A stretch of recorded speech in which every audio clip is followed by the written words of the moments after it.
Hello, my lovely artists. Today we're going to open the Clay Studio. So the Clay Cart is the Clay Studio. You'll see some signs, some of the important words like sculpture, score, slip, stick, and smooth, attach, and a nice sign on how to attach things in case you forget. So if I'm going to do clay, I'm going to need some things. First thing I'm going to need is a placemat.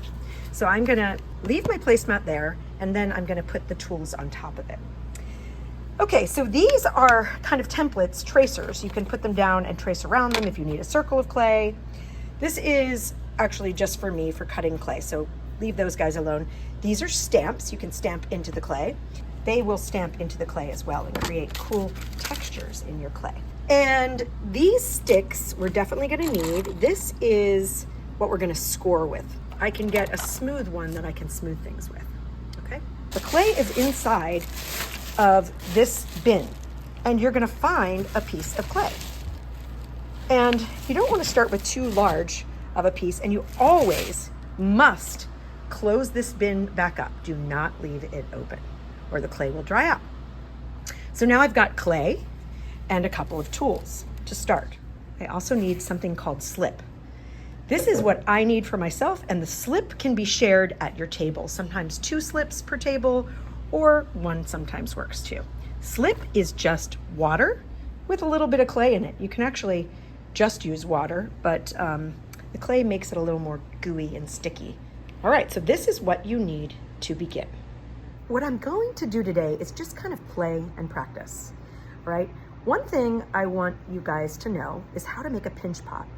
I'm taking something about the size of a plum and I'm rolling it between my hands. And I'm not rolling it on the mat. If I roll it on the mat will dry it out. So I'm keeping it between my hands and rolling very fast. Don't want to roll it for too long or I will dry it out. So this is a pinch pot. I like to consider this my plum, and I put my plum on my thumb, okay, right in the middle. I'm not poking through it. I'm just digging it in deep enough that it can stand on my thumb. Then I'm using these fingers to round the outside. I'm like a little machine. Turn, press, turn, press. I am not pinching hard. Press, turn, press, turn, press, turn, press. My bowl is starting to open up. Okay, this is called a pinch pot. So round and round, and I want to look at it. If one part looks like it's thicker than another, I want to pinch a little bit more in there, but you're not pinching hard. It's a gentle pinch. You're using these fingers like a duck bill, like that, boop, boop, boop, boop. You're not pinching with your fingers pointing in, flat. Your thumb and your fingers are flat.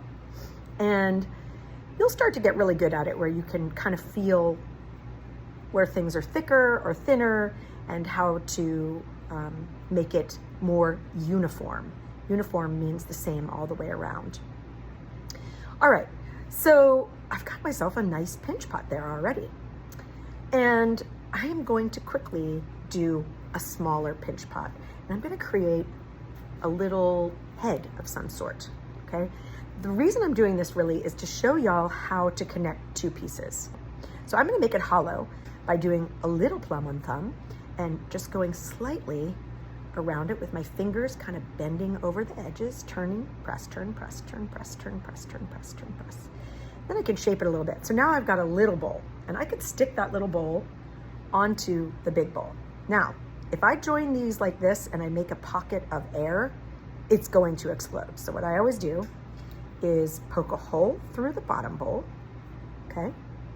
I'm gonna make this like a little bust that I could add ears onto or whatever.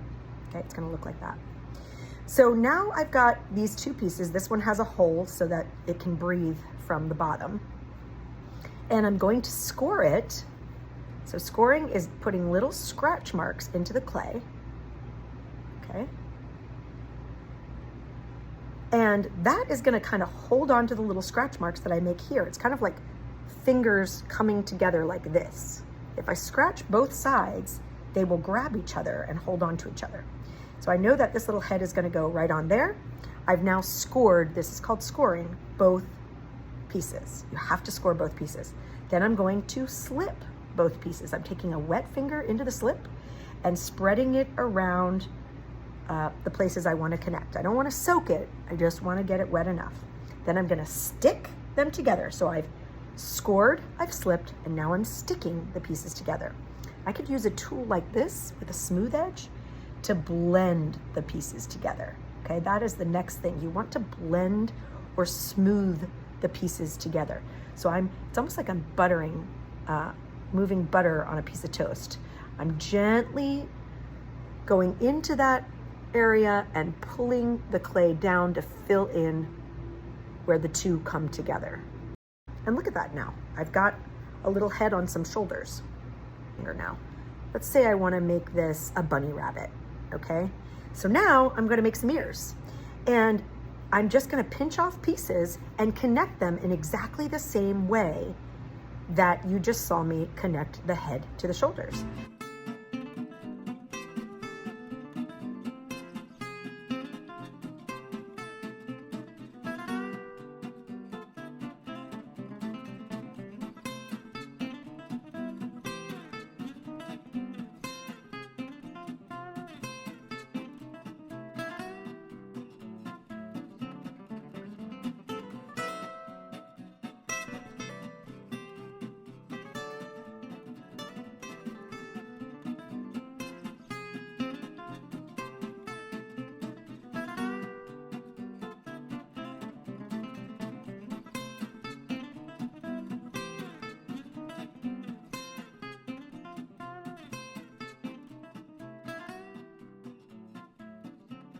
So then I can start to shape things. I might even, where I had that hole, I could even make that hole bigger so I can get up inside of the head to push shapes out. So I could start to push on the face to try to get the nose out a little bit, the face, and kind of pinch a little bit, right? Now I've got a hole going all the way through, and I've started to shape my rabbit head. Can you see that kind of happening? So this is the way we do it. You can, my big goal for you today is to join pieces using score, slip, stick, and smooth.